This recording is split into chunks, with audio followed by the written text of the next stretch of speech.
Yes जी And ma'am. Adjective तक हो गया था मेरा ख्याल है। जी मैम। ओके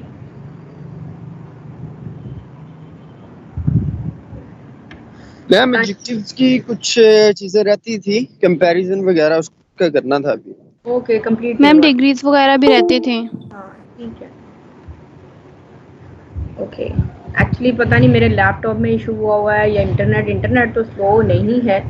मेरा लैपटॉप पता नहीं why it's going very it's getting very slow. यानी इसमें थोड़ा सा अपडेट्स की वजह से कुछ इशू हुआ है।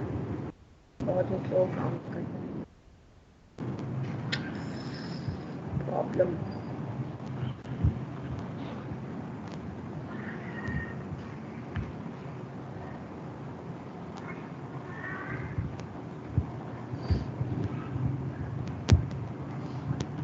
ओके हियर वी गो।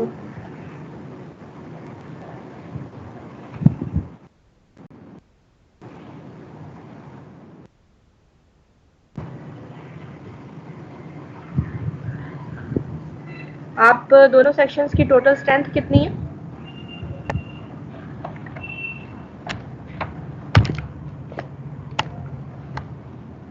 ए और बी सेक्शन की टोटल स्ट्रेंथ कितनी है आप दोनों सेक्शंस की मॉर्निंग? सेक्शन की 48 है। बी सेक्शन की 48 है। बी सेक्शन की 48 है और ए सेक्शन? 56 है। 56 है। सही, यानी आप भी 100 से अबव जाते हैं। इवनिंग वालों की भी टोटल मिला के 100 से 100 प्लस है। Okay actually I want to know because I want to ask that is there any issue on Microsoft Teams क्योंकि Teams ही बेहतर है 100 प्लस स्टूडेंट्स के लिए।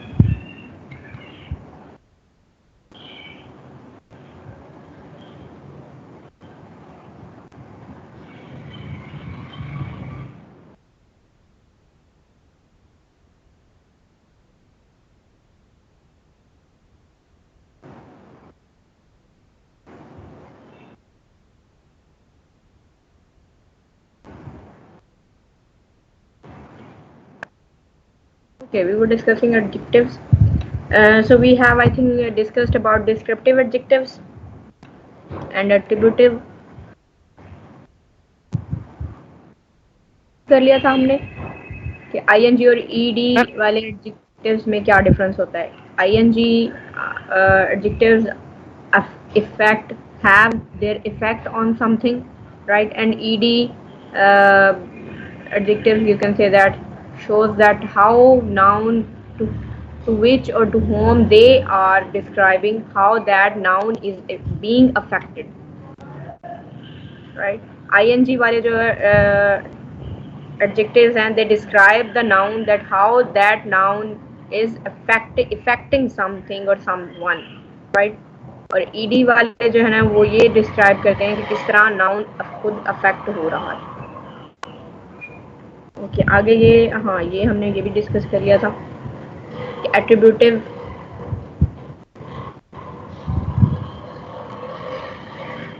एट्रीब्यूटिव और प्रेडिकेटिव। जो प्रेडिकेटिव जो एट्रीब्यूटिव है वो नाउन से पहले उसको आते हैं और उसको क्वालिफाई करते हैं या नाउन को डिस्क्राइब करते हैं, और जबकि प्रेडिकेटिव जो है वो नाउन के बाद में they come with a linking verb, right? वो एक लिंकिंग वर्ब के साथ कनेक्ट, लिंकिंग वर्ब जो है वो नाउन या प्रोनाउन उनकी क्वालिटी या कॉम्प्लीमेंट से लिंक करता है।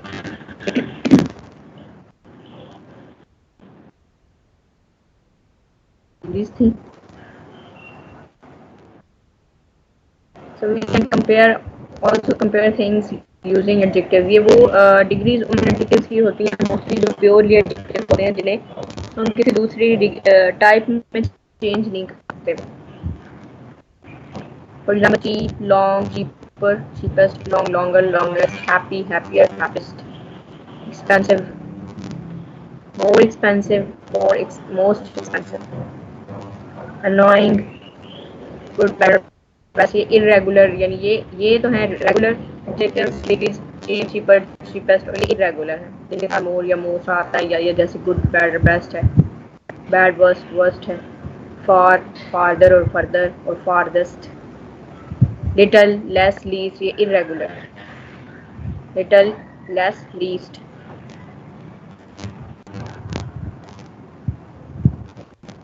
more most.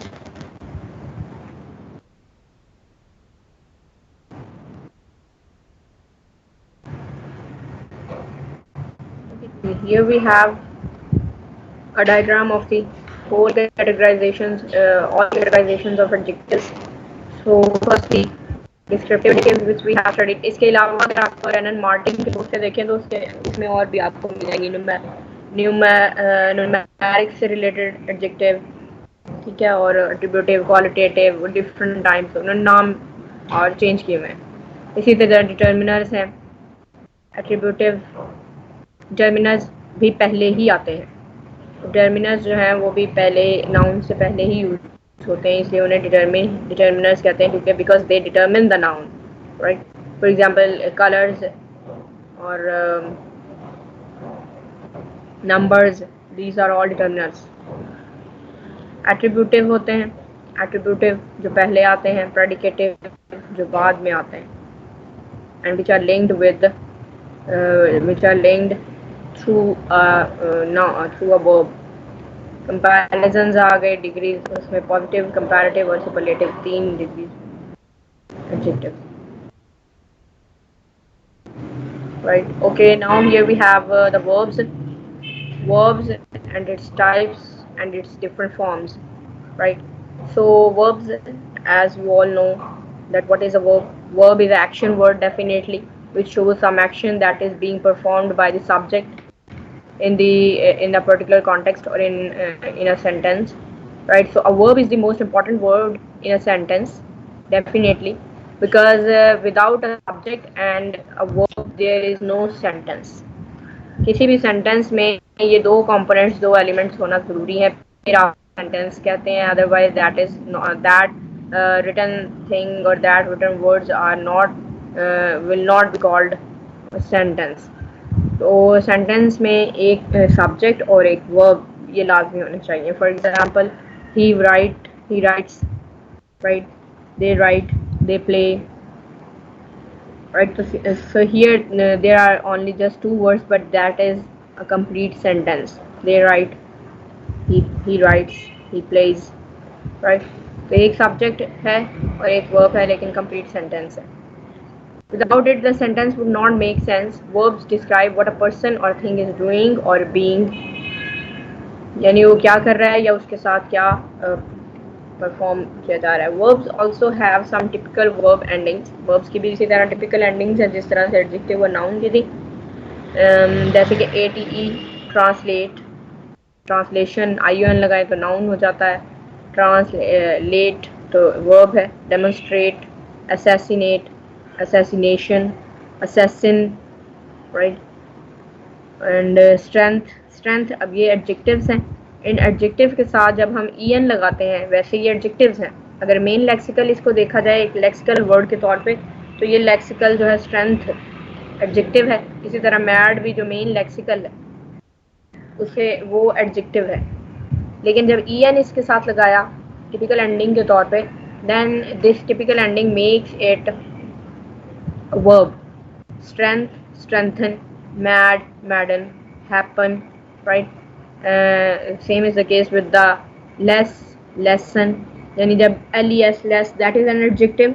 अभी हमने ऊपर पढ़ा है लिटिल, लेस, लीस्ट, सेकंड और comparative degree of the little, right. So when we have to make that adjective a verb, then we also put EN at the end of that adjective, EN लगाते हैं तो lesson, कम करना, तो वो verb बन जाता है। इसी तरह IFY लगाएं तो magnify, magnification नाउन हो जाएगा, magnify जब हम FY लगाएंगे तो magnify verb हो जाएगा। इसी तरह प्योर, प्योरीफाई, प्योर जो है वो एडजेक्टिव है, magnitude, magnify, pure, pure adjective है, प्योरीफाई वर्ब बन जाएगा, ब्यूटी एडजेक्टिव है, ब्यूटीफाई वर्ब बन जाएगा। इसी तरह से और भी बहुत सारे, ठीक है। क्लासिफाई, और कोई आप कोई एग्जांपल दें। Clarify, clarify, right. Identify. Identify, good. Okay जी। Moreover here we have another typical ending, ISE। एक मिनट, मेरा ख्याल है पीछे ट्रैफिक का शोर आ रहा है, मैं जो है ना वो हैंड फ्री अपनी लगाती हूँ तो ताकि क्लियर आ जाए आपको sound.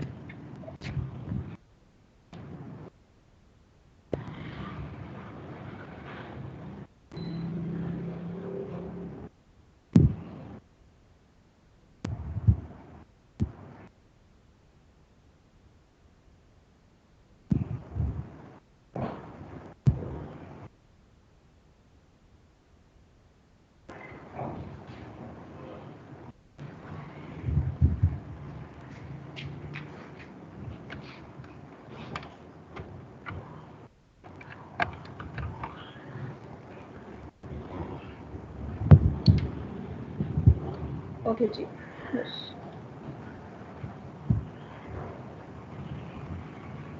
Okay, we were discussing about the last typical ending, ISC or IZ, maximize, maximum, right? That is a maximum adjective. On maximize verb हो जाएगा, summary, summarize, popular, popularize, right? Moreover, any other example you want to add? Precise.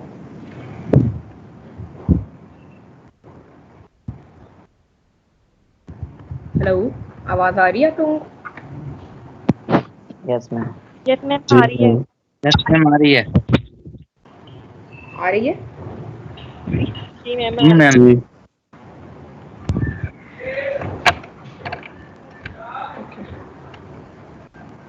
Okay.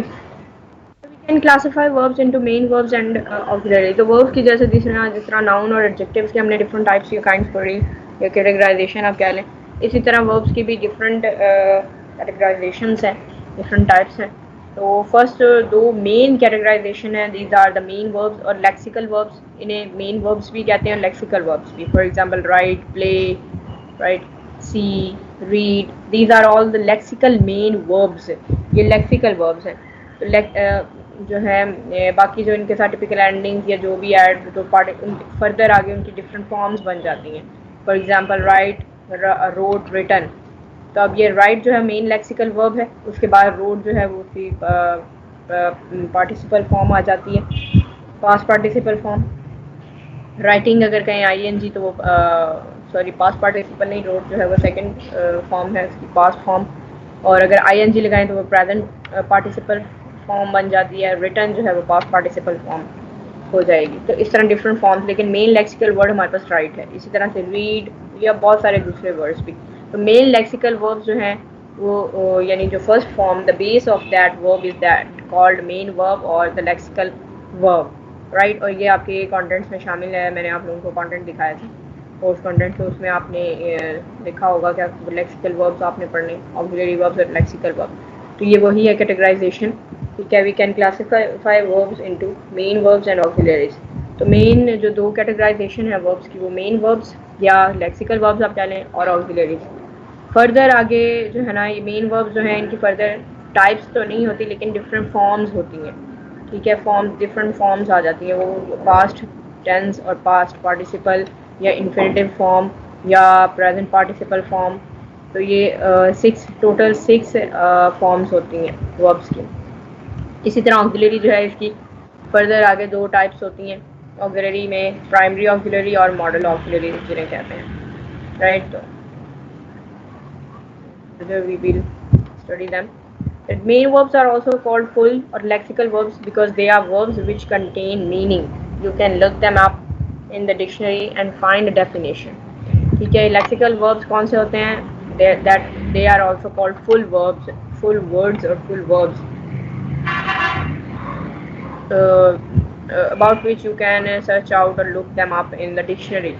आप उनकी dictionary में आपको definition proper मिल सकती है, जबकि जो ऑक्सिलरीज हैं उनकी शायद आपको ना जो है ना वो प्रॉपर मीनिंग तो मिल जाएगा, लेकिन प्रॉपर डेफिनेशन यानी एज सच इस तरह से नहीं होगी जिस तरह की इनकी लेक्सिकल वर्ब्स की होती है या मेन वर्ब्स की होती है।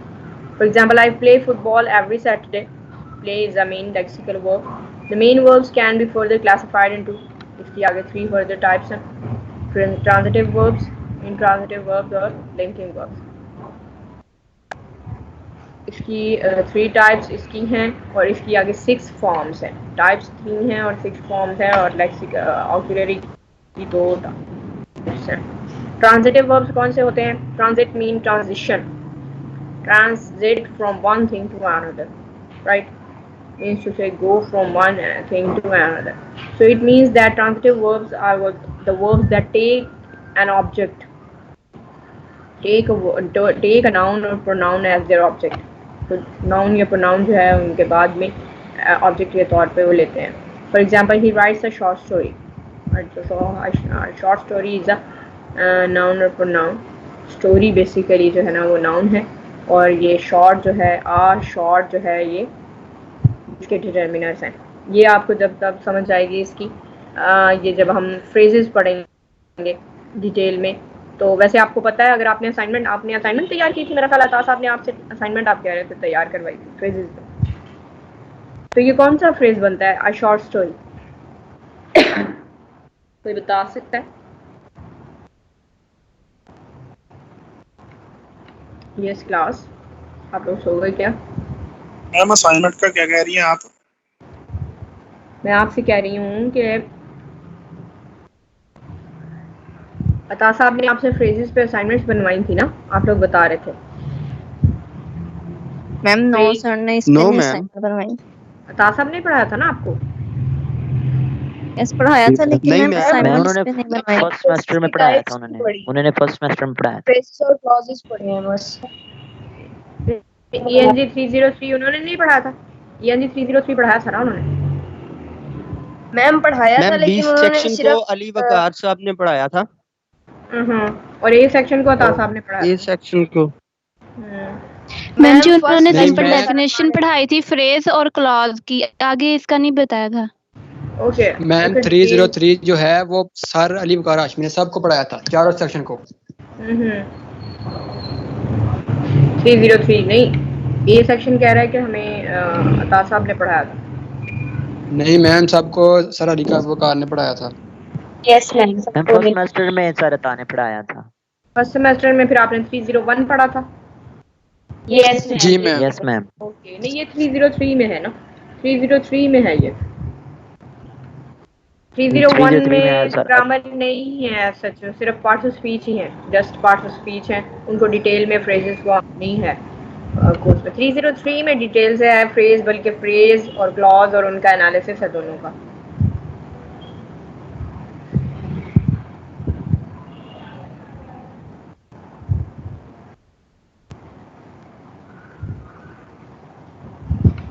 राइट, ओके चलें ठीक है, आप लोगों ने पढ़ा। तो वैसे मैं आप लोगों को बता दूं कि ये अ शॉर्ट स्टोरी जो है ये एक नाउन फ्रेज है, right. He rights a short story.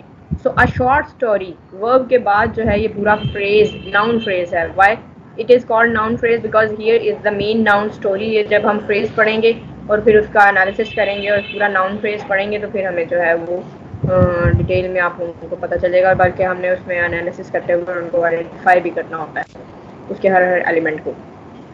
तो स्टोरी इसमें नाउन है और शॉर्ट क्या है इतना तो पता चलना चाहिए। आ शॉर्ट Adjective. स्टोरी एडजेक्टिव है, बिल्कुल। जो नाउन एडजेक्टिव है, जो नाउन को क्वालिफाई कर रहा है, नाउन को डिस्क्राइब कर रहा है, that what type of story is that is a short story. So the story is a noun and short is qualifying or modifying the meaning of the noun and it is adding something more to the noun. And a is a determiner. Articles जो हैं वो सारे उनको determiners कहा जाता है। चलें इनको छोड़ रहे हैं अभी फिलहाल, ये जब हम phrases पढ़ेंगे तो तब ये डिटेल से डिस्कस करेंगे। Okay, we were discussing that transitive verbs are the verbs that take an object, right, and means to say after these verbs there is an object in the sentence or the context, right and sometimes नहीं भी होता, ज़रूरी नहीं है कि object हो, लेकिन ये ऑब्जेक्ट, ये ऐसे वर्ब्स हैं जो ऑब्जेक्ट ले सकते हैं, right. But intransitive verbs they don't take an object, इनके बाद ऑब्जेक्ट आप यूज़ ही नहीं करते, right. These are verbs that do not take an object and that's why that they are called intransitive. Intransitive means that does not transit from one to another thing, right? So the bus arrived, इसके बाद आप कोई object नहीं लिखेंगे। Linking verbs कौन से होते हैं? लिंकिंग वर्ब्स आप कह लें ऑक्सिलरी वर्ब्स जो हैं वो ही लिंकिंग वर्ब्स भी होते हैं, लेकिन ऑक्सिलरी वर्ब्स में हेल्पिंग वर्ब्स आप कह लें is, are, am, was, were, has, have, had वगैरह आते हैं, लेकिन इसमें लिंकिंग वर्ब्स में जैसे हमने एडजेक्टिव में भी पढ़ा, फील, कम, बिकम वगैरह, ये मेन जो लेक्सिकल वर्ब्स हैं वो भी आ जाते हैं लिंकिंग वर्ब्स के तौर पे। जैसे एडजेक्टिव्स के हमने एग्जांपल ऊपर देखी है, फील्स नर्वस जैसे था, तो वो फील जो है वो मेन लेक्सिकल वर्ब है, लेकिन लिंकिंग वर्ब के तौर पे भी फंक्शन करता है, तो इसलिए इसे लिंकिंग वर्ब कहते हैं। These are verbs which link a subject and its complement, जो सब्जेक्ट को उसके कॉम्प्लीमेंट से, जैसे हमने ऊपर एग्जांपल देखी, he feels nervous, feels जो है वो उसके दोनों सब्जेक्ट और कॉम्प्लीमेंट के दरमियान में लिंक फंक्शन प्ले कर रहा है, तो इसलिए इन्हें लिंकिंग वर्ब्स कहते हैं। Which link a subject and its complement, for example the chipmunk is hungry, is here a linking verb that is used to link the subject chipmunk and its complement. Now come to the auxiliary verbs. Auxiliary verbs जैसे मैंने आपको पहले भी बताया कि दो further categorisation क्या type होती हैं। ऑक्सिलरी का मतलब है helping, help. So these auxiliary verbs are to help the main verbs within the sentence by extending its function, as their name suggests, right? So these verbs extend the function of the lexical verb, and we can divide auxiliary into primary and modal auxiliaries. Primary कौन से होते हैं? जो कि जो है ना वो मेन वर्ब के तौर पर भी फंक्शन कर सकते हैं, लेकिन मॉडल ऑक्सिलरी जो है वो मेन वर्ब के तौर पर फंक्शन नहीं करते। प्राइमरी वो होते हैं जो मेन वर्ब के तौर पर भी फंक्शन कर सकते हैं, राइट, लेकिन मॉडल ऑक्सिलरीज जो है वो नहीं, बल्कि वो ऑब्लिगेशंस को शो करते हैं, डिडक्शंस को शो करते हैं।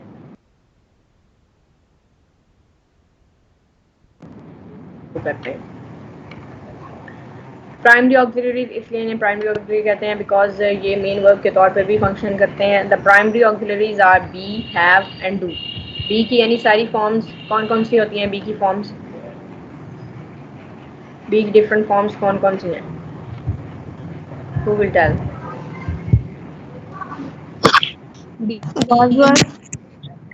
Was were, being, being,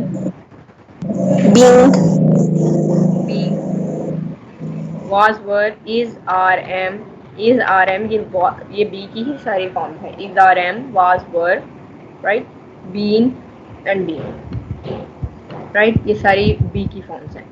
तो बी जो है वो sometimes as a main verb भी फंक्शन करता है, राइट। हैव भी समटाइम्स जो है वो मेन वर्ब के तौर पे फंक्शन करता है। For example please have a seat, right, तो यहाँ पे हैव जो है वो मेन वर्ब के तौर पे फंक्शन कर रहा है। B a good boy, right, तो यहाँ पे भी बी जो है वो मेन वर्ब के तौर पे फंक्शन कर रहा है। तो इस तरह से ये मेन वर्ब के तौर पे भी फंक्शन करते हैं। हाउ डू यू डू, तो इसलिए इन्हें प्राइमरी ऑक्सिलरीज कहते हैं। These three verbs can also occur on their own as main verbs. My dad is working at the moment. यहाँ पे तो ये ऑक्सिलरी के तौर पे यानी हेल्पिंग वर्ब के तौर पे ही है। I have bought a new car. Students don't need to go to school on Sundays. Right? So these are the examples of primary auxiliaries. तो इनके जितने भी बाकी आगे फॉर्म्स हैं, do, does, not, did, have, had, have, has, had, be की is, are, am, was, were। आगे model auxiliaries कौन से होते हैं? इसमें will, shall, may, might, can, could, should, ought, would, must, ये सभी, इनमें ऑट नहीं लिखा हुआ, ऑट भी जो है ना वो मॉडल ऑक्सिलरीज में आता है, जो कि पॉसिबिलिटीज़ को शो करते हैं, ऑब्लिगेशंस को शो करते हैं, डिडक्शंस को शो करते हैं, ठीक है। जैसे मे, माइट जो है पॉसिबिलिटीज़ को शो करते हैं, कुड पॉसिबिलिटीज़ को, वुड पॉसिबिलिटीज़ को शो करते हैं, और जबकि मस्ट जो है, शुड जो है, ऑट, ये ऑब्लिगेशंस को शो करते हैं। ठीक है, the model auxiliaries are okay, model verbs are very common in English. They are used to talk about a variety of things, particularly possibilities, obligations and deductions. I can speak 3 languages. So here is the possibility. Will you marry me? You must arrive on time for work. So this is obligation. For the two categorizations of the verbs, first one was main verb, and further main verbs की कौन सी types थी? 3. Yes class, आप लोगों को जगाना पड़ता है। Ma'am transitive, intransitive and linking verb. Yes, transitive, intransitive and linking Linking verb. Linking verb. verb. So there are 3 further types of the main auxiliaries, or sorry, main verbs or lexical or full verbs: transitive, intransitive and linking verbs. और फिर आगे auxiliary जो है, ये 2 main categorization है, main और auxiliary, उनकी आगे further types हैं। तो auxiliary की आगे 2 हैं, कौन सी? Primary and model. Primary and model, right. आगे जी ये फॉर्म्स हैं, 6 फॉर्म्स जो इनके टेंस के हिसाब से जी जी। मैम ये लिंकिंग वर्ब और प्राइमरी ऑक्सिलरी वर्ब में क्या डिफरेंस है? लिंकिंग वर्ब मैंने आपको बताया कि वो मेन लेक्सिकल वर्ब्स भी होते हैं, यानी लिंकिंग वर्ब्स जो ऑक्सिलरी वर्ब्स बी जैसे है, क्योंकि वो भी जो है समटाइम्स वो भी as a main verb function करते हैं। जैसे ऊपर मैंने आपको एग्जांपल दी, बी अ गुड बॉय और be a man for example. तो जो है ना, और कुछ ऐसे वर्ब्स भी हैं जो फुल मेन वर्ब्स ही हैं, लेकिन वो लिंकिंग के तौर पे फंक्शन करते हैं। जैसे हमने ऊपर एडजेक्टिव की एग्जांपल में देखा था, ही फील्स नर्वस। तो फील जो है वो लेक्सिकल सॉरी वो ऑक्सिलरी यानी ऑक्सिलरी हेल्पिंग वर्ब तो नहीं है, फुल मेन वर्ब है, लेकिन जो है ना वो लिंकिंग के तौर पे फंक्शन करता है। जैसे वो सब्जेक्ट को उसके कॉम्प्लीमेंट से कनेक्ट करता है या लिंक करता है। ही फील्स नर्वस, तो ही सब्जेक्ट है और नर्वस उसका कॉम्प्लीमेंट है, और फील्स जो है वो मेन वर्ब है, यानी ऑक्सिलरी नहीं है, हेल्पिंग नहीं है, लेकिन लिंकिंग वर्ब। ठीक है, मेन वर्ब। प्राइमरी ऑक्सिलरी और लिंकिंग ये तो सेम हुआ। प्राइमरी ऑक्सिलरी ये तो, हाँ, प्राइमरी ऑक्सिलरी और लिंकिंग, हाँ वो तो सेम ही है। ठीक है, वो सेम ही है, लेकिन लिंकिंग में यानी वो भी आ जाते हैं ना। लिंकिंग को इसलिए सेपरेट किया है और देखिए उसको मेन वर्ब्स की टाइप्स में रखा है, क्योंकि उसमें वो भी आ जाते हैं जो मेन वर्ब्स ही हैं, जस्ट वो हेल्पिंग वर्ब नहीं है। इसलिए लिंकिंग वर्ब जो है वो उसकी आगे टाइप है मेन वर्ब की। ठीक है, लेकिन जो ऑक्सिलरीज हैं वो भी लिंकिंग का फंक्शन प्ले करते हैं।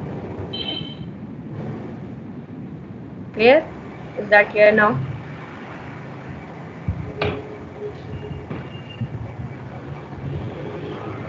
Okay ji, we are going to study about the different forms of the verb. As we have already discussed that there are the 6 forms of a verb. में एक तो first form हो जाती है या base form, उसके बाद present form. Present form भी वही, यानी प्रेजेंट डेफिनेट में जो है ना वो प्लूरल सिंगुलर्स के साथ एस या एस का जो है ना इजाफा होता है। पास्ट फॉर्म में ईडी या जैसे भी वो सेकंड फॉर्म ऑफ वर्ब जिसे हम कहते हैं। इन्फिनेटिव में मेन या बेस फॉर्म से पहले या फर्स्ट फॉर्म से पहले जब टू ऐड किया जाता है तो उसको इन्फिनेटिव बन जाता है। इसी तरह प्रेजेंट पार्टिसिपल में फर्स्ट फॉर्म के साथ आईएनजी लगाया जाता है और इसे प्रेजेंट पार्टिसिपल फॉर्म कहते हैं वर्ब की। इसी तरह पास्ट पार्टिसिपल जगह थर्ड फॉर्म हम इसे यूजुअली सिंपल वर्ड्स में थर्ड फॉर्म कहते हैं। तो यहाँ पे ये डिफरेंट वर्ब्स के जो है ना वो डिफरेंट फॉर्म्स दी हुई हैं। Looked, to look, infinitive looking, progressive form of looked, past participle. इसी तरह टेक, टुक, टेकन। यानी कुछ फॉर्म्स हैं जिनके साथ ईडी यूज़ किया जाता है, वो उन्हें रेगुलर फॉर्म्स कहा जाता है, वर्ब की रेगुलर फॉर्म्स। और जो इरेगुलर हैं जैसे टेक, टुक, टेकन, तो इन्हें इरेगुलर फॉर्म्स कहा जाता है। ईट, एट, ईटन, ये इरेगुलर फॉर्म्स हैं। इसी तरह बी की is, am, are, was, were, to be and B.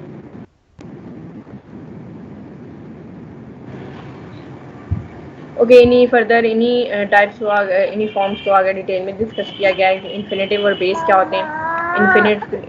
Infinitive को जब उससे पहले जो है वर्ब के साथ टू लगाया जाता है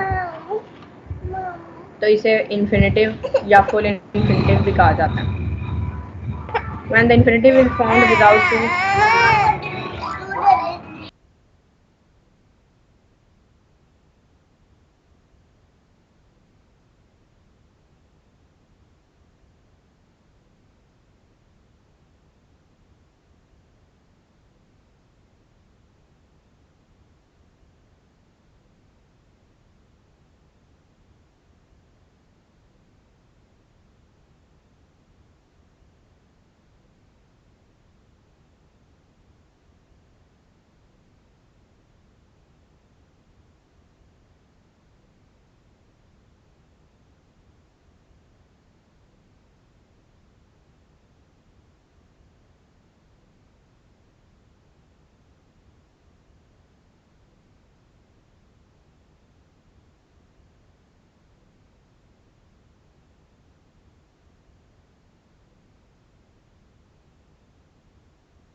sorry for the interruption. Okay, we were discussing about infinitive and full infinitive. When the infinitive is formed without two, it is known as the base or simple form. जब इससे के to sometimes जो है infinitive के से पहले to नहीं भी लगाया जाता, लेकिन जो है ना फिर इसे बेस या सिंपल फॉर्म या बेयर इन्फिनेटिव कहा जाता है। और अगर टू लगाया जाए तो इसे फुल इन्फिनेटिव या टू इन्फिनेटिव कहा जाता है। Right, so that is the simpler form of the verb. Participles आ जाते हैं। Participle में present participles और past participles होते हैं।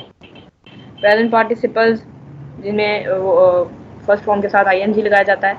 और ये कौन से टेंस में यूज होती हैं present participles? जी मैम। जी मैम ये टू के बगैर प्रेजेंट कॉन्टिन्यूअस प्रेजेंट कॉन्टिन्यूअस पिंडी गई है। बिल्कुल ठीक। जी, टू के बगैर जो यूज होती हैं उसे भी इन्फिनेटिव कहा जाता है, लेकिन उसे बेस फॉर्म या कहा जाता है। तो पढ़ा कि फर्स्ट फॉर्म से पहले अगर तो इन्फिनिटिव होगा, लेकिन जब टू ही ना हो आगे का ये इन्फिनिटिव है या नहीं है, एग्जांपल दे देते हैं। फिर भी उसे यानी इन्फिनिटिव आप कह सकते हैं कि फर्स्ट फॉर्म जो होती है, फर्स्ट फॉर्म जो वर्ब की है उसे भी इन्फिनिटिव कहा जाता है, लेकिन उसे बेयर इन्फिनिटिव कहा जाता है। फर्स्ट फॉर्म बेयर इन्फिनिटिव है। यस, उसे बेस फॉर्म भी कहते हैं, उसे सिंपल फॉर्म भी कहते हैं, उसे बेयर इन्फिनिटिव भी कहते हैं। पार्टिसिपल्स हम डिस्कस कर रहे थे। पार्टिसिपल्स में आईएनजी के साथ जो जितने भी तीनों कंटिन्यूअस टेंसेस हैं उनमें ये past participle form present participle form use होती है आईएनजी फर्स्ट फॉर्म के साथ आईएनजी लगा के। और इन्हें प्रोग्रेसिव और जिन टेंसेस में ये यूज किया जाता है उन्हें प्रोग्रेसिव टेंसेस भी कहते हैं, ठीक है। और पास्ट पार्टिसिपल्स जो हैं यानी थर्ड फॉर्म वर्ब की के वो किन टेंसेस में यूज होते हैं और कहाँ पे यूज होते हैं। टेंसेस के अलावा कहाँ पे यूज होते हैं पास्ट पार्टिसिपल्स? परफेक्ट टेंस में। परफेक्ट, सारे परफेक्ट टेंसेस में ये यूज होता है पास्ट पार्टिसिपल, और इसके अलावा भी कहीं यूज होते हैं पास्ट पार्टिसिपल्स?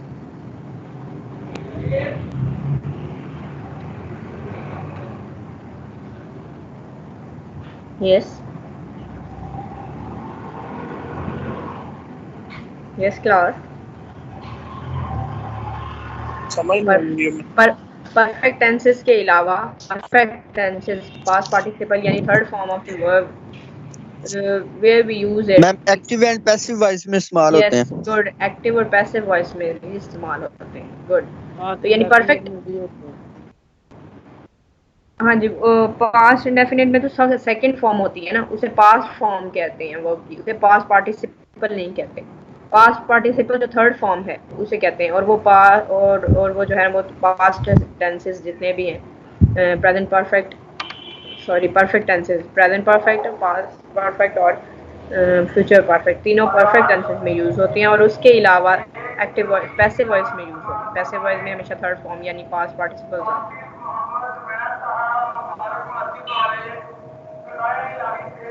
ओके जी, add ing to any English verb and you have a present participle। Okay, ये सारी चीज़ें तो हमने पढ़ी हुई है पहले। इसी तरह वर्ब की फॉर्म की उन्होंने एक्टिविटी दी हुई है कि डिफरेंट फॉर्म्स दी हैं जिनकी आपने ये फॉर्म्स लिखनी है, पार्टिसिपल, पास्ट फॉर्म और पास्ट पार्टिसिपल फॉर्म। ओके, इसी तरह जो है ना ये 3 सिंपल वर्ब टेंसेस दिए हैं, प्रेजेंट, पास्ट और फ्यूचर। प्रेजेंट में फर्स्ट फॉर्म, पास्ट में सेकंड फॉर्म या पास्ट फॉर्म कह लें, और फ्यूचर में वेरिएशन। ये सिंपल टेंसेस हैं। अब आ गए हैं परफेक्ट और प्रोग्रेसिव। परफेक्ट जिनमें पास्ट पार्टिसिपल्स यानी थर्ड फॉर्म्स यूज होती हैं, और प्रोग्रेसिव यानी जिनमें प्रेजेंट पार्टिसिपल फॉर्म्स यूज होती हैं यानी ing के साथ, उन्हें प्रोग्रेसिव टेंसेस कहा जाता है। ये सारी चीज़ें आपको, I think it is understood that you have already studied them and they are clear to you. The perfect aspect is formed with the auxiliary verb have, has और had। ठीक है, परफेक्ट एस्पेक्ट जो है वो दिया जाता है auxiliary, उसमें हैव, हैड यानी और third form past participle form use होती है। और प्रोग्रेसिव एस्पेक्ट दिया जाता है जब ऑक्सिलरी वर्ब बी यानी इज, आर, एम, वाज वो यूज किया जाता है, और विल बी और शैल बी यूज किया जाता है, और उसमें जो है ना फर्स्ट फॉर्म के साथ, वर्ब की फर्स्ट फॉर्म के साथ ing यूज किया जाता है, उसे प्रेजेंट पार्टिसिपल फॉर्म कहा जाता है वर्ब की। प्रोग्रेसिव टेंसेस जितने भी हैं तीनों उनमें यूज किया जाता है। अब प्रेजेंट परफेक्ट कंटिन्यूस होते हैं। Okay, here we have the diagram of the categorisations of the verbs, that is main verbs की भी फर्दर 3 है जो इन्होंने यहाँ पे मेंशन नहीं की हुई है। मेन वर्ब्स की further transitive, intransitive and linking verbs होते हैं। ऑक्सिलरी की प्राइमरी, यस, and auxiliary की primary auxiliaries और modal auxiliaries होते हैं। Okay, here we have ended this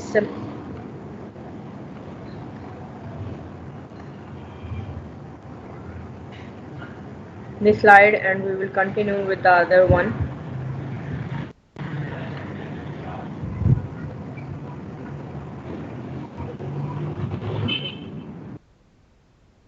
हमने nouns पढ़ चुके हैं, क्या टाइप्स की पढ़नी है, और प्रॉपर नाउन, एडजेक्टिव,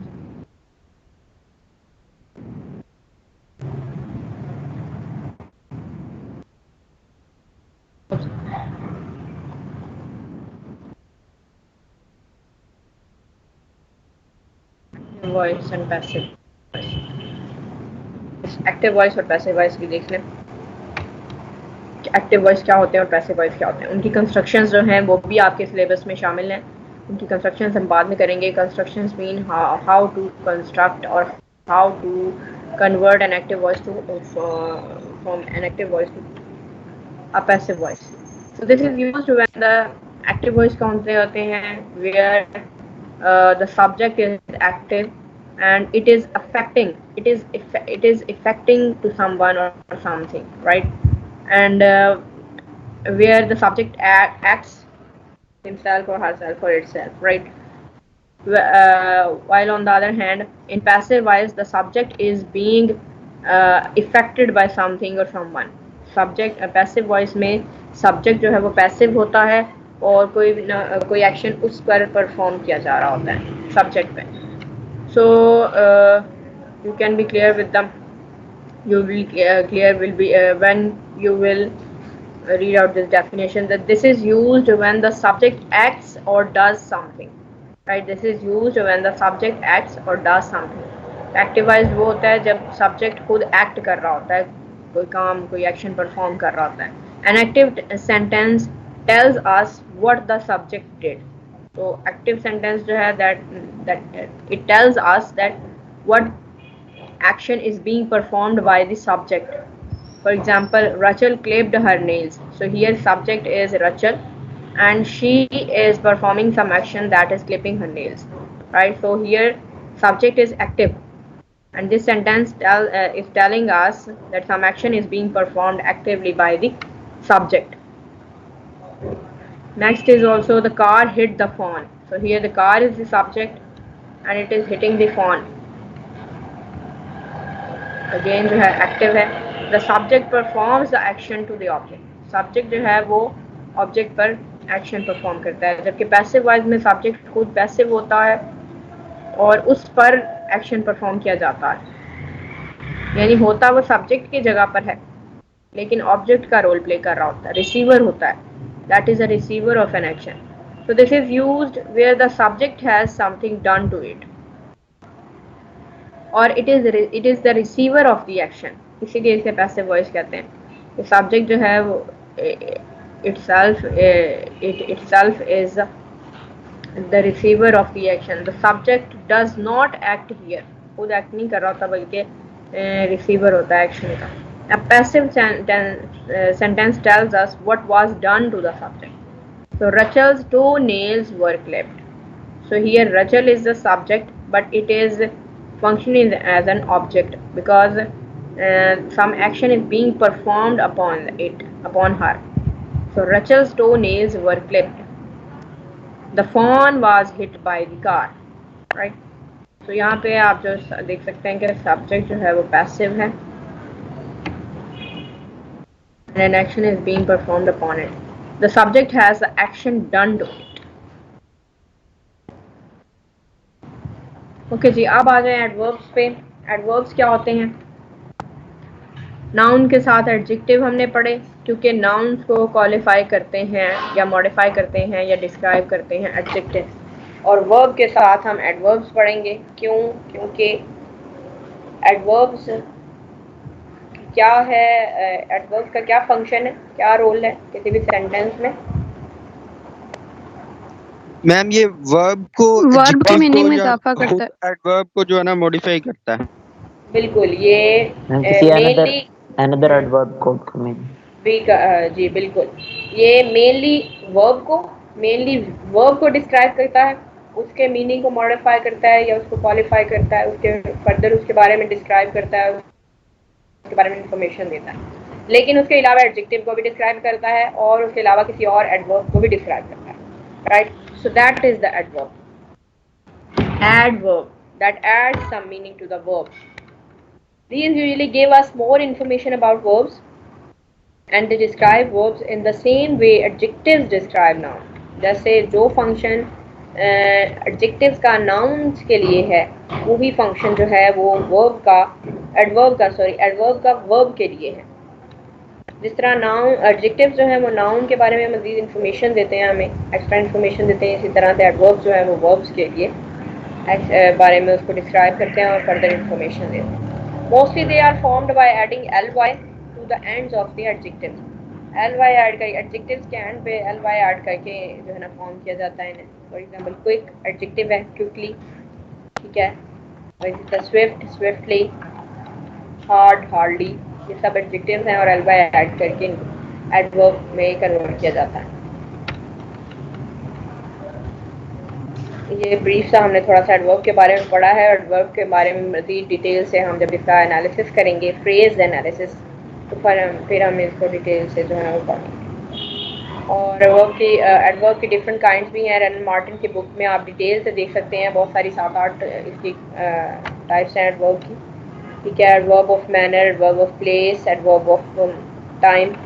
ठीक है, ये तो मेन है ना 3 कि how some function that adverb of time tells us that at what time some action has been performed, right? And adverb of manner tells us that in what manner or how some action has been performed, किस manner में।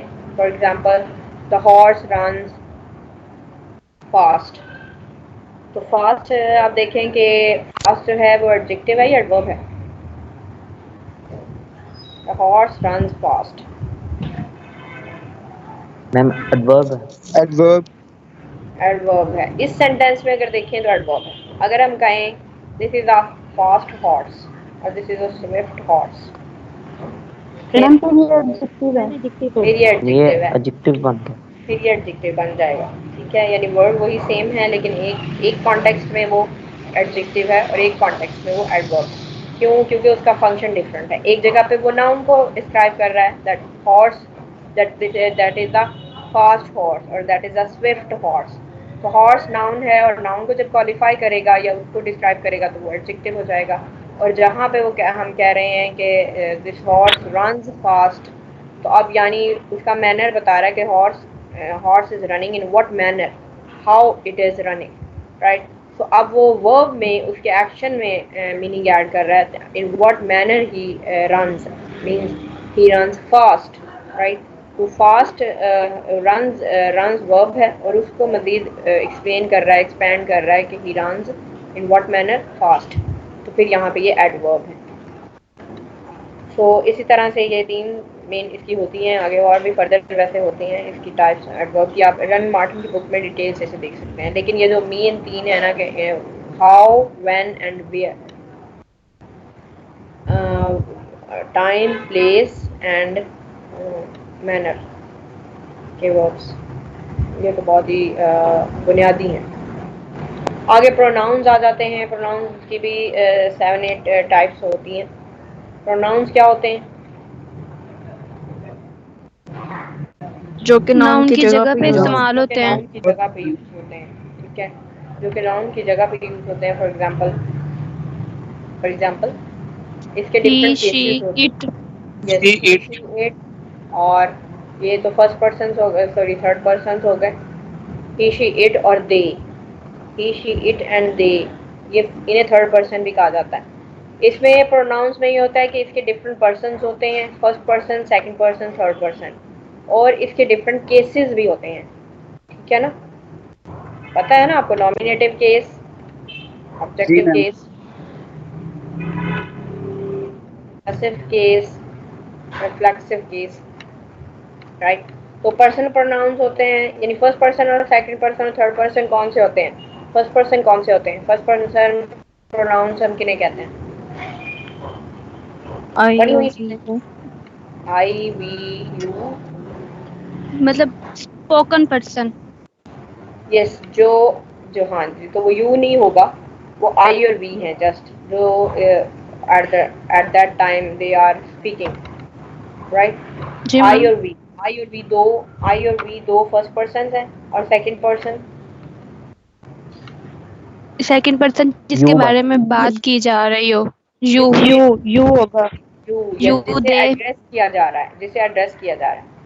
First person जो address कर रहा है, जो speech कर रहा है, ठीक है। और जो है सेकंड पर्सन जिसे एड्रेस किया जा रहा है, जो प्रेजेंट है एट दैट टाइम, सामने वाला, ठीक है, आपके सामने वाला, that is the second person. You उसके आगे डिफरेंट केसेस आ जाते हैं। यू, योर यानी पोजेशन आ जाती है, फिर योरसेल्फ, वो आगे डिफरेंट केसेस। यू यानी आपका जो है ना वो सेकंड पर्सन। और थर्ड पर्सन जो प्रेजेंट ना हो, ठीक है, गायब, जिसे हम उर्दू में कहते हैं सीगा गायब, तो वो उसे थर्ड पर्सन, यानी ही, शी, इट और दे, ये थर्ड पर्सन होते हैं। इसके अलावा जो है वो पर्सनल प्रोनाउंस होते हैं। पर्सनल प्रोनाउंस यही हैं जो हम अभी डिस्कस कर रहे थे। दीज रिप्लेस द सब्जेक्ट और ऑब्जेक्ट ऑफ द सब्जेक्ट। इसके दो केसेस होते हैं, सब्जेक्टिव केस और ऑब्जेक्टिव केस। सब्जेक्टिव केस जो अभी हमने बोले हैं, आई, वी, ही, शी, इट, दे और यू, ये सारे सब्जेक्टिव केस हैं जो सब्जेक्ट की जगह पर, जब यानी एज अ सब्जेक्ट ये आते हैं तो ये वाले केसेस इसके यूज होते हैं। जब ऑब्जेक्ट की जगह पे आते हैं तो फिर इनके केसेस चेंज हो जाते हैं। तो दीज रिप्लेस द सब्जेक्ट और object of the subject. For example me, अब ये मी जो है वो ऑब्जेक्टिव केस है आई का, ठीक है, आई का ऑब्जेक्टिव केस मी है। एंड हिम, ही का ऑब्जेक्टिव केस है Objective case. Yes, which refer to the object. Example में देखें, आई ड्रॉप हिम होम। अब आई जो है वो सब्जेक्ट है फर्स्ट पर्सन का, और हिम जो है वो ही का ऑब्जेक्टिव केस है। आई ड्रॉप जिस पे ऑब्जेक्ट यानी जिस पे काम हो रहा है, जिस पे एक्शन परफॉर्म किया जाता है। सो आई ड्रॉप हिम होम।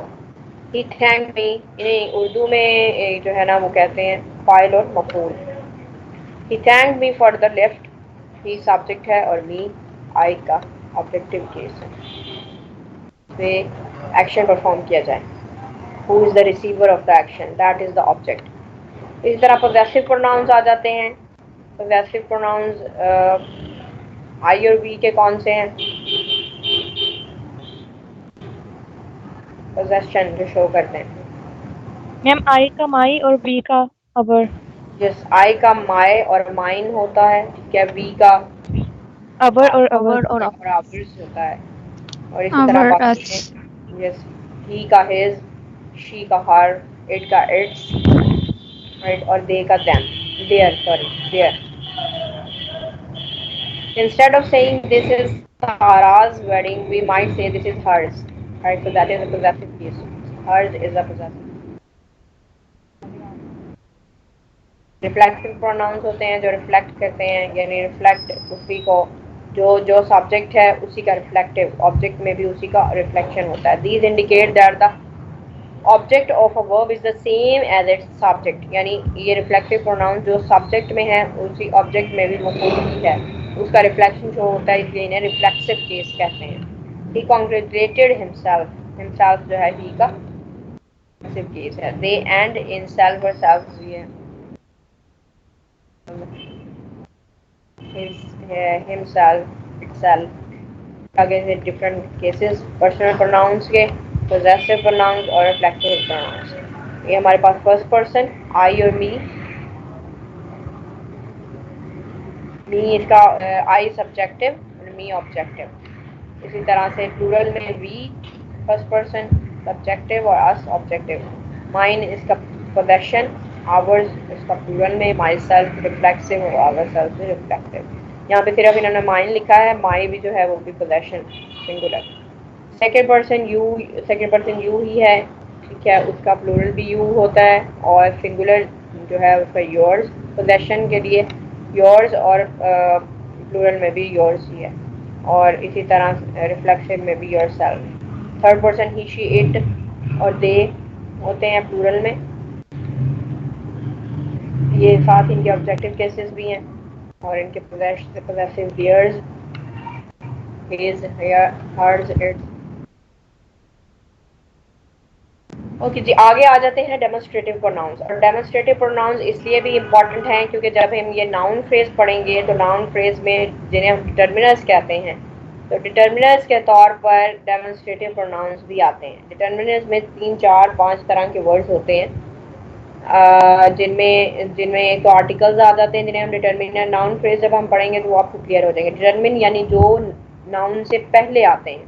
डिटर्मिनर्स वो वर्ड्स होते हैं पूरे नाउन फ्रेज में जो नाउन को डिटर्मिन करते हैं, यानी नाउन से हमेशा पहले आते हैं। उसमें एडजेक्टिव्स भी हो जाते हैं, उसमें आर्टिकल्स भी आ जाते हैं, उसमें ये डेमोन्स्ट्रेटिव प्रोनाउंस भी होते हैं, ठीक है, जो पोजेशन को शो कर रहे होते हैं समटाइम्स। और उसमें 3, 4 तरह के वर्ड्स होते हैं, एडजेक्टिव्स, आर्टिकल्स, डेमोन्स्ट्रेटिव प्रोनाउंस और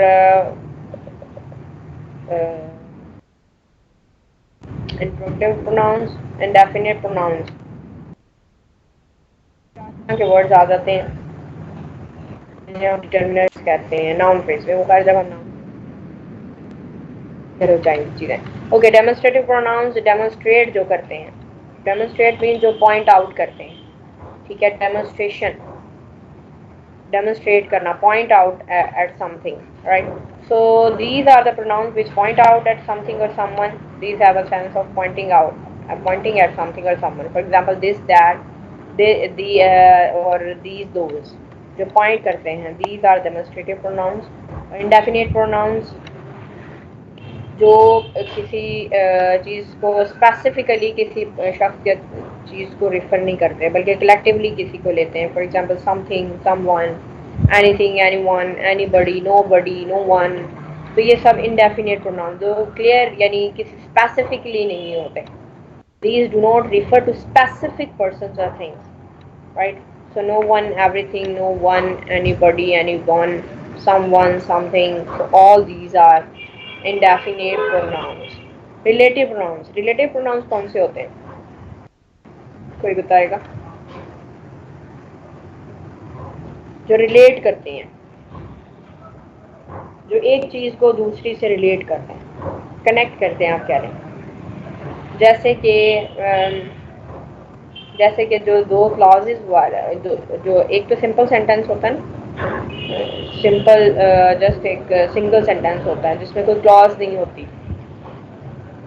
जो क्लॉजेज वाले जिसमें ऐसा सेंटेंस जिसमें मल्टीपल क्लॉजेज होती हैं, इंडिपेंडेंट क्लॉज भी हो सकती है, डिपेंडेंट क्लॉज भी हो सकती है, तो उसमें ये रिलेटिव प्रोनाउंस यूज होते हैं जिसमें एक डिपेंडेंट क्लॉज हो और एक इंडिपेंडेंट क्लॉज हो. तो इन दो क्लॉजेज को ज्वाइन करने के लिए, इंडिपेंडेंट और डिपेंडेंट क्लॉज को ज्वाइन करने के लिए या रिलेट करने के लिए रिलेटिव प्रोनाउंस यूज होते हैं. फॉर एग्जांपल कोई बता सकता है? जिस तरह विच रिलेट करता है. Yes, good. Which is a relative pronoun. ठीक है. That, who, yes, good. Who, which, that वगैरह ये जो है ये सब relative pronoun. These act as linking words in a sentence. They are always placed immediately after the noun they refer to.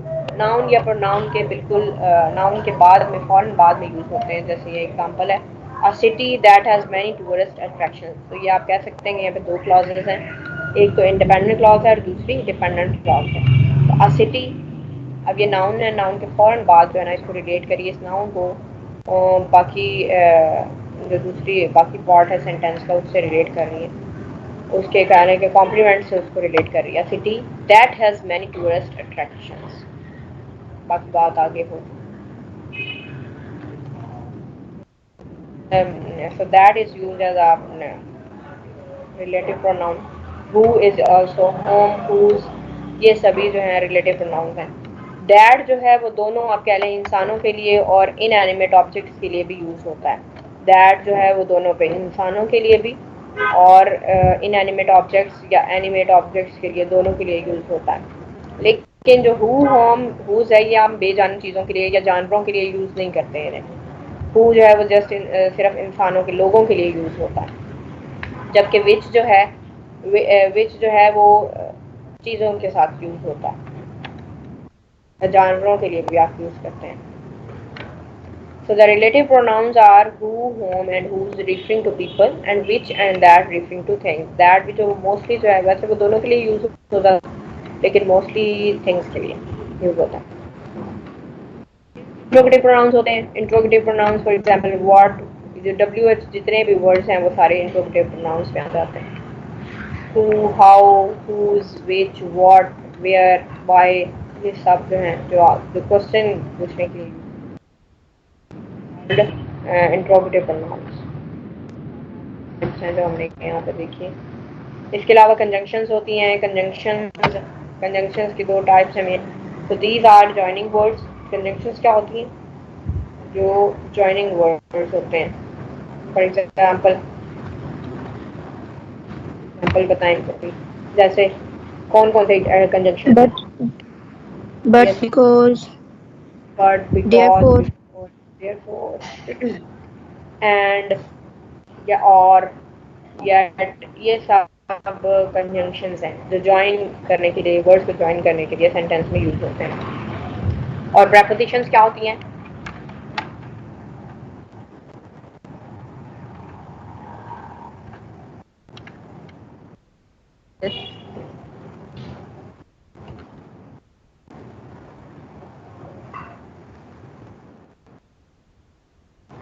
जो कि नाउन और प्रोनाउन से पहले यूज होती हैं। बिल्कुल, जो नाउन और प्रोनाउन से पहले यूज होती हैं और वो भी जो है ना एक रिलेशनशिप शो करती हैं किसी एक सब्जेक्ट का बाकी प्रेडिकेट से, यानी या ऑब्जेक्ट के साथ, चाहे नाउन डेफिनेटली नाउन या प्रोनाउन होते हैं, तो उनसे सब्जेक्ट का रिलेशनशिप शो करने के लिए प्रेपोजिशंस यूज होते हैं। उन्हें उन वर्ड्स का प्रेपोजिशन कहा जाता है। For example to, into, on, above, over, all these are prepositions. Okay, जी conjunctions हम पढ़ रहे थे. These are joining words. They join together the different parts of a sentence. Coordinating conjunctions और subordinating conjunctions. Coordinating conjunctions होती हैं जो दो इंडिपेंडेंट क्लॉजेस को, अब कोऑर्डिनेटिंग और सबऑर्डिनेटिंग कंजंक्शंस में डिफरेंस क्या है कि कोऑर्डिनेटिंग कंजंक्शंस वो होती हैं जो दो इंडिपेंडेंट क्लॉज, अगर आपने सेंटेंस और उसकी टाइप्स पढ़ी हो तो आपको पता होगा कि डिपेंडेंट क्लॉज क्या होती है और इंडिपेंडेंट क्लॉज क्या होती है। किसी को पता है? पता होगा डेफिनेटली, ये सारी चीज़ें पढ़ी हैं आप। डिपेंडेंट और इंडिपेंडेंट क्लॉज क्या होती है? क्लॉज भी बल्कि पढ़ा है आपने 303 में। और सेंटेंस की टाइप्स भी ये 303 में थी। मैम डिपेंडेंट क्लॉज वो है कि जिसको कंप्लीट होने के लिए अभी मजीद सेंटेंस या एक और क्लॉज के ऊपर डिपेंड करती है, और इंडिपेंडेंट जिसको वो अपने मीनिंग में कंप्लीट होती है, उसको और किसी क्लॉज की जरूरत नहीं। यानी डिपेंडेंट क्लॉज जो है उसको अपना कंप्लीट मीनिंग देने के लिए इंडिपेंडेंट क्लॉज की ज़रूरत होती है, जबकि इंडिपेंडेंट क्लॉज जो है वो अपना कंप्लीट एक मीनिंग देता है और उसे एक हम अलग सेपरेट सेंटेंस के तौर पर भी लिख सकते हैं। ठीक है, तो एक सेंटेंस में दो इंडिपेंडेंट क्लॉजेस भी हो सकती हैं, बल्कि मल्टीपल इंडिपेंडेंट क्लॉजेस भी हो सकती हैं। तो कोऑर्डिनेटिंग कंजंक्शंस जो हैं वो जो एक सेंटेंस में ही डिफरेंट इंडिपेंडेंट क्लॉजेस हैं यूज की गई हैं, उनको ज्वाइन करने के लिए, उनमें कनेक्शन क्रिएट करने के लिए कोऑर्डिनेटिंग कंजंक्शंस यूज की जाती हैं। और सबऑर्डिनेटिंग कंजंक्शंस जो हैं जो इंडिपेंडेंट क्लॉज को सबऑर्डिनेट क्लॉज के साथ कनेक्ट करने के लिए यूज की जाती हैं, उन्हें सबऑर्डिनेटिंग कंजंक्शंस कहते हैं। डिपेंडेंट क्लॉज जो है उसको सबऑर्डिनेट क्लॉज भी कहा जाता है, जो डिपेंडेंट क्लॉज है।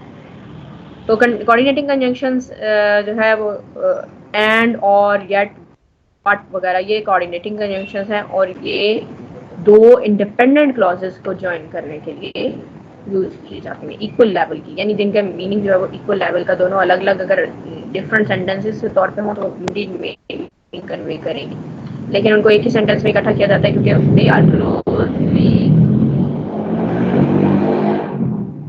Are closely related in meaning, right. तो इसे उन्हें एक ही सेंटेंस में कंबाइन किया जाता है और उनको जो है ना कंजंक्शन के थ्रू कंबाइन या ज्वाइन किया जाता है। These include the words and but and or they are used when the parts of a sentence to be joined are of equal value। जब इनको तब यूज किया जाता है जब सेंटेंस में दो इक्वल लेवल के पार्ट्स हों और उनको ज्वाइन करने के लिए इन्हें यूज किया जाता है। I went to, for example, I went to the party and met Tony there। So I went to the party एक अलग सेंटेंस है, यानी इंडिपेंडेंट क्लॉज है, अलग से भी आप इसको लिखें तो ये पूरा एक सेंटेंस है, I went to the party, ठीक है। और दूसरी तरफ है मेट द टोनी देयर, यानी ये भी हो सकता है आई मेट टोनी देयर। तो ये भी एक कंप्लीट जो है इंडिपेंडेंट क्लॉज है, इंडिपेंडेंटली आ सकती है सेंटेंस के तौर पे, लेकिन इनको एक ही सेंटेंस में ज्वाइन किया गया because they are closely they are connecting with each other and they are of equal value,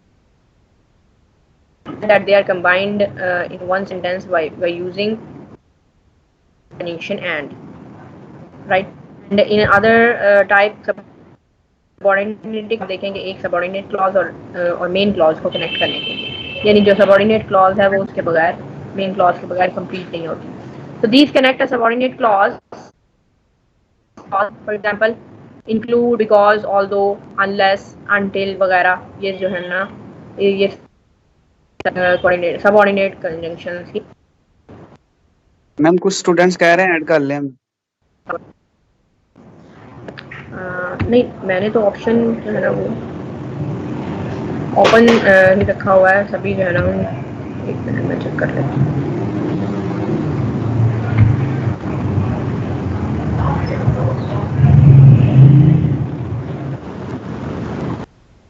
नहीं है मेरा नहीं ख्याल 84 स्टूडेंट्स हैं इस वक्त। लॉबी तो शो ही नहीं हो रही क्योंकि लॉबी का बटन ही मैंने ऑफ किया हुआ है।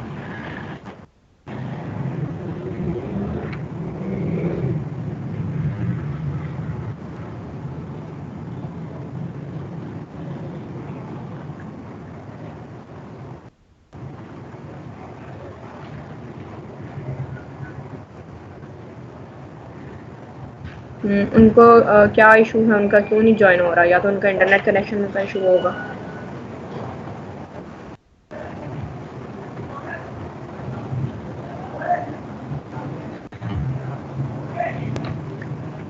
ओके जी, so that was about the types of conjunction, coordinating conjunctions and subordinating conjunctions. Prepositions को हमने थोड़ा सा डिस्कस किया कि ये रिलेशनशिप शो करती हैं और पोजीशन शो करने के लिए, डायरेक्शन शो करने के लिए और टाइम शो करने के लिए। These usually indicate in some way how one thing is related to something else in the sentence. ठीक है, ये इंडिकेट करती हैं कि किस तरह से एक चीज़ जो है वो दूसरी चीज़ से कनेक्टेड रिलेटेड है सेंटेंस में, और ये टाइम को, पोजीशन को, टाइम को और डायरेक्शन को शो करने के लिए होती है। Examples include preposition to position, direction and time. Position को at, on, above, over, opposite, in front of, ये सब पोजीशन से रिलेटेड prepositions हैं। डायरेक्शन से into, past, to, ठीक है, एंड ये पोजीशन से रिलेटेड इसके अलावा जो है अंडर, बिलो, बिहाइंड, ये सब पोजीशन से रिलेटेड। डायरेक्शन से into,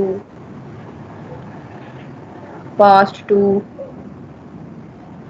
upon, and टाइम से रिलेटेड बिफोर, आफ्टर, ड्यूरिंग वगैरह, ये सभी जो है after, tomorrow, whatever. A preposition shows the relationship between the noun that comes after it and something else in the sentence, mostly subject. यानी subject का noun के साथ जो कि उसके इस प्रपोजिशन के बाद में, इसीलिए इसे प्री पोजिशन कहते हैं। यानी हम हमारे टीचर जो है हमें कहते थे कि अगर आपको याद ना रहे तो आप इस तरह से इसे याद रख सकते हैं इसकी डेफिनेशन। प्री पोजिशन यानी प्री पोजिशन यानी ये किसी नाउन या प्रोनाउन से प्री पोजिशन पे होती है, जो ऑब्जेक्ट के तौर पे यूज़ की जाती है, यानी प्रोनाउन से जो ऑब्जेक्ट के तौर पे आया होता है किसी सेंटेंस में, उससे पहले ये यूज होती है। प्रीपोजिशन कहते हैं। A preposition shows the relationship between the noun that comes after it and something else in the sentence. So I spoke to the man. अब ये देखें कि the man जो है वो ऑब्जेक्ट के तौर पे आया है, I के ऑब्जेक्ट के तौर पे। I spoke to the man, तो उससे फौरन पहले इस नाउन से पहले to यूज हुई यानी preposition. So I spoke to the man at the reception desk. इसी तरह एट इस ये noun phrase, again noun phrase है, द रिसेप्शन डेस्क पूरी नाउन फ्रेज है यानी, और नाउन या प्रोनाउन है डेस्क, तो इससे पहले आया है प्रपोजिशन। नाउन फ्रेज से पहले यूज होती है और ये पूरी फ्रेज, आप प्रपोजिशनल फ्रेज अगर आप देखें तो ये प्रपोजिशनल फ्रेज है, एट द रिसेप्शन डेस्क, ये प्रपोजिशनल फ्रेज है। अगर आपसे कहा जाए कि नाउन फ्रेज फाइंड आउट करें तो नाउन फ्रेज इसमें है द रिसेप्शन डेस्क, जिसमें नाउन हेड नाउन डेस्क है और रिसेप्शन का एडजेक्टिव और D determiner. That was about preposition. That preposition or preposition is a word that shows relationship of one thing to the other one, right? And it comes before the noun or pronoun that is used after it, immediately after it.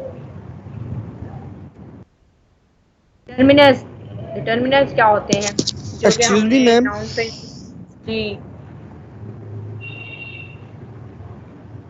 जी बेटा बोलने। Ma'am basically जब conjunction और preposition में हम difference करना चाहते हैं तो ये मिक्सअप हो जाता है, तो इसका हल क्या हो सकता है? कंजंक्शन और प्रपोजिशन तो बिल्कुल दो डिफरेंट चीजें हैं ना। कंजंक्शन तो है कि जो दो इंडिपेंडेंट क्लॉजेस को ज्वाइन करती है।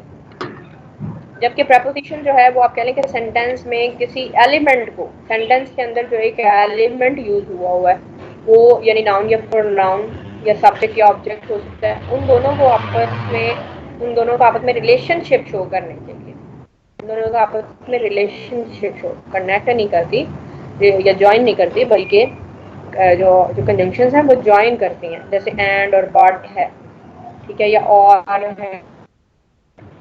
वो दो पूरे क्लॉजेस को पूरे जो यानी क्लॉजेस क्या हैं जो कंप्लीट मीनिंग दे रही हैं, जो इंडिपेंडेंट क्लॉजेस हैं वो कंप्लीट मीनिंग दे रही हैं। तो कंप्लीट दो पूरे आप कह लें कि सेंटेंसेस को कंबाइन या ज्वाइन करते हैं, रिलेशनशिप नहीं उनमें शो करती बल्कि उनको ज्वाइन करते हैं, उनको कंबाइन करते हैं।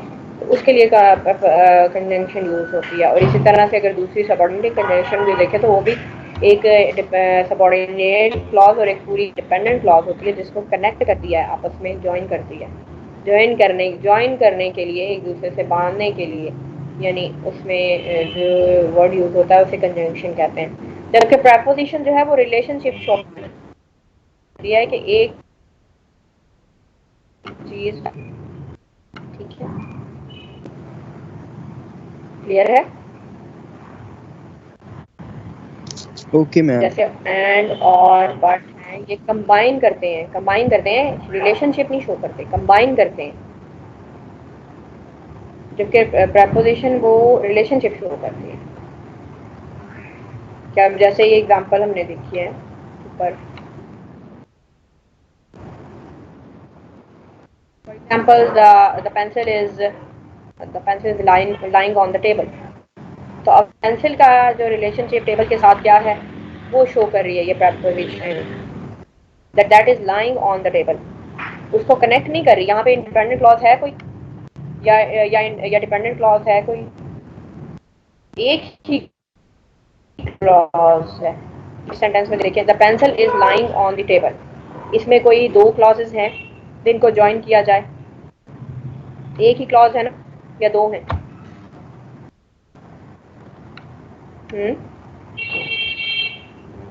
समझ आ रही है बात या नहीं? जी कंजंक्शन मैम, वहां पे क्लियर हो यूज गया। होती है जहाँ पे दो क्लॉजेज हो, ठीक है, जहाँ पे दो क्लॉजेज हो, वो इंडिपेंडेंट भी हो सकती हैं, वो डिपेंडेंट और इंडिपेंडेंट भी हो सकती हैं। तो उनको कंबाइन करने के लिए कंजंक्शन यूज होती है। जबकि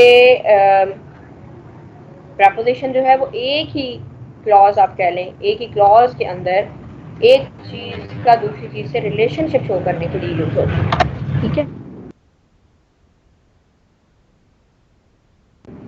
हम डिटर्मिनर्स की तरफ जा रहे थे। डिटर्मिनर्स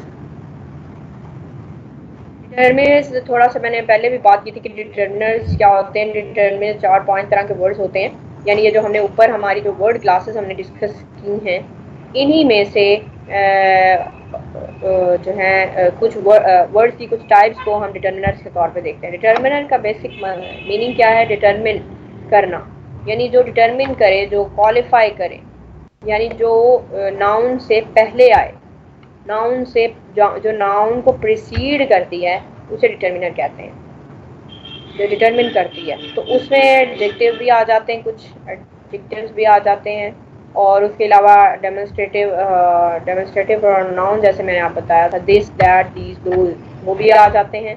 उसके अलावा पोजेसिव प्रोनाउंस भी आ जाते हैं, माई, for example my car.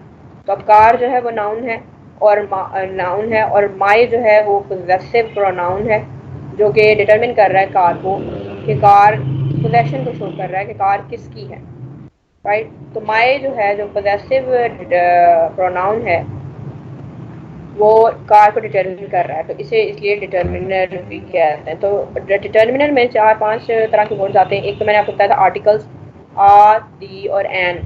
Articles determiner के तौर पे आते हैं, ये नाउन फ्रेज में होते हैं और हमेशा नाउन से पहले आते हैं। Articles, demonstrative pronouns, possessive pronouns, right, और कुछ क्वांटिफायर्स, इन्हें हम डिटर्मिनर्स कहते हैं क्योंकि ये नाउन को डिटरमिन करते हैं, नाउन से पहले आते हैं। दीज वर्ड, ये नाउन फ्रेज जब आप पढ़ेंगे तो फिर आपको क्लियर हो जाएंगे। These words precede nouns and refer directly to them. The most common determiners are the, यानी ये सारे article, the known as the definite article and a और an known as the indefinite article, right? तो determiners क्या होते हैं? जो हमेशा noun को precede करते हैं, means noun से हमेशा पहले आते हैं, and refer directly to them. Definition क्या है? कि noun को refer करते हैं, क्या noun की तरफ इशारा करते हैं डायरेक्टली। तो मोस्ट कॉमन डिटर्मिनेंट्स है, एक तो आर्टिकल्स हो जाते हैं, तीनों आर्टिकल्स इंडेफिनिट और डेफिनिट, दी डेफिनिट आर्टिकल और इंडेफिनिट और एन आर्टिकल्स हो गए। उसके अलावा other determiners include possessive determiners, possessive pronouns यानी my, our, you, your, his, her, its, their, ये यू लिखा है यहाँ पे, योर आना था, योर, यानी जितने भी पोजेसिव प्रोनाउंस हैं वो सभी डिटर्मिनर्स के तौर पे आते हैं। एंड डेमोन्स्ट्रेटिव प्रोनाउंस भी, यानी प्रोनाउंस की दो टाइप्स, पोजेसिव और डेमोन्स्ट्रेटिव प्रोनाउंस जो हैं वो भी डिटर्मिनर के तौर पे आते हैं। डेमोन्स्ट्रेटिव यानी this ball is mine, for example this जो है बॉल, बॉल जो कि नाउन है उसको डिटर्मिन कर रहा है दिस, ठीक है, दिस, दैट, दीज, दोज। तो ये जो है ना तीन तरह के हो गए, आर्टिकल्स, पोजेसिव प्रोनाउंस और डेमोन्स्ट्रेटिव प्रोनाउंस, ये डिटर्मिनर्स के तौर पे आते हैं, नाउन से पहले यानी हमेशा आते हैं। और इसके अलावा determiners can also refer to quantity, यानी क्वांटिफायर्स जो हैं, नंबर्स, मैंने आप लोगों को बताया था कि जो नंबर्स हैं, for example 2, my 2 cars for example, ठीक है, तो माई भी डिटर्मिनर है यानी पोजेसिव प्रोनाउन है, और 2 जो है वो क्वांटिफायर है, वो भी डिटर्मिनर है और हमेशा नाउन से पहले आते हैं। Determiners can also refer to quantity इधर स्पेसिफिकली 1, 2, 3 और मोर वेगली, वेग यानी आप जो हमने पढ़ा है इनडेफिनिट प्रोनाउंस, इनडेफिनिट प्रोनाउंस कौन से हैं? समथिंग, समवन, मैनी, फ्यू वगैरह, ये जो हैं ये भी डिटर्मिनर के तौर पे आते हैं। क्वांटिफायर्स जिन्हें हम कहते हैं, क्वांटिटी या क्वांटिफायर्स हम कहते हैं, right? So these are the 3 or 4 types of the words are called determiner, which determine the noun, which refer directly to the noun, right? एक तो आर्टिकल्स, ये याद रखना है आपने, क्योंकि जब आपने फ्रेज हमने पढ़ना है, फ्रेज एनालिसिस पढ़ना है, उसकी आइडेंटिफिकेशन करनी है, तो उसमें ये आना है, उसमें आपको ये पता होना चाहिए कि डिटर्मिनर्स कौन कौन से होते हैं, यानी जो हमेशा नाउन से पहले आते हैं। वो एक तो आर्टिकल्स हैं तीनों, दूसरा पोजेसिव प्रोनाउंस और डेमोन्स्ट्रेटिव प्रोनाउंस, और तीसरा क्वांटिफायर्स यानी नंबर्स या इनडेफिनिट आप कह रहे हैं सम, फ्यू, मैनी वगैरह, राइट? तो ये सब जो है डिटर्मिनर्स की बात है। ओके जी, यहाँ पे हमारा लेक्चर खत्म हुआ और यहाँ पे हमारे वर्ड क्लासेस एंड हो गई हैं।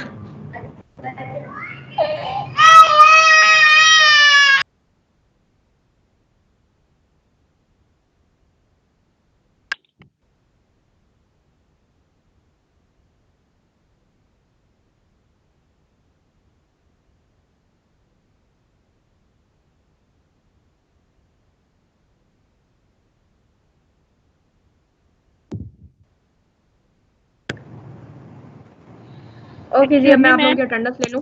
जी जी मैम, ये स्लाइड्स भी शेयर कर दें। हाँ, ये स्लाइड भी मैं शेयर कर देती हूँ अभी। और आपका उनके अटेंडेंस पहले 84 थे स्टूडेंट्स, अब 82 हो गए। अटेंडेंस डाउनलोड कर लिया मैंने। मैम अब हमें भी छुट्टी दे दें इससे पहले कि ये हम होना शुरू कर दें। ठीक है, आपको छुट्टी है और अभी मैं I am going to end the meeting, right? और ये आपकी अब जो है वर्ड क्लासेस ये हमने रिव्यू कर ली हैं, स्टडी कर ली हैं बल्कि, तो अब इनकी आइडेंटिफिकेशन हमने करनी है। उसके लिए आपको कुछ रिटन असाइनमेंट्स दी जा सकती हैं, दूंगी मैं इंशाल्लाह इसी वीक में, देखती हूँ और उसमें से फिर आपने इनको आइडेंटिफाई करना है अकॉर्डिंग टू देयर फंक्शंस, ठीक है, जैसे हमने पढ़े। फिर वो उन असाइनमेंट्स को भी हम क्लास में इंशाल्लाह डिस्कस करेंगे। वो असाइनमेंट्स जो हैं आप गूगल क्लासरूम पेज हम बना लेते हैं, उस पर भी आप, क्योंकि व्हाट्सएप पे तो मैं बिल्कुल भी रेकमेंड नहीं करूँगी कि व्हाट्सएप के थ्रू आप सेंड करें, एक तो वहाँ पे चेक नहीं होंगी मुझसे डेफिनेटली, और वहाँ पे फिर मैस क्रिएट हो जाता है और बहुत ज़्यादा रश पड़ जाता है, स्टोरेज का फिर मसला होता है। तो व्हाट्सएप के थ्रू आपने बिल्कुल भी जो है ना वो सेंड नहीं करनी है, और गूगल क्लासरूम पेज बना लेते हैं, उस पर आप अपनी असाइनमेंट्स अपलोड कर सकते हैं, और या यहाँ पे भी आप जो है अपनी टीम के थ्रू भी इसमें भी यहाँ पे अपलोड कर सकते हैं। ठीक है मैम सेल ओके मैम स्लाइड शेयर कर दें। स्लाइड में शेयर कर देते हैं। और मैम असाइनमेंट कब तक सबमिट करवानी है? असाइनमेंट में आपको अभी देती हूँ, आपको कोई तो ले फिर तो सबमिट फिर आप चलें ठीक है। Okay, I am going to end the meeting now and prepare for your Juma prayers, right? Okay ma'am, अल्लाह हाफिज़। ओके मैम, वालेकुम अस्सलाम। वालेकुम अस्सलाम, अल्लाह हाफिज़।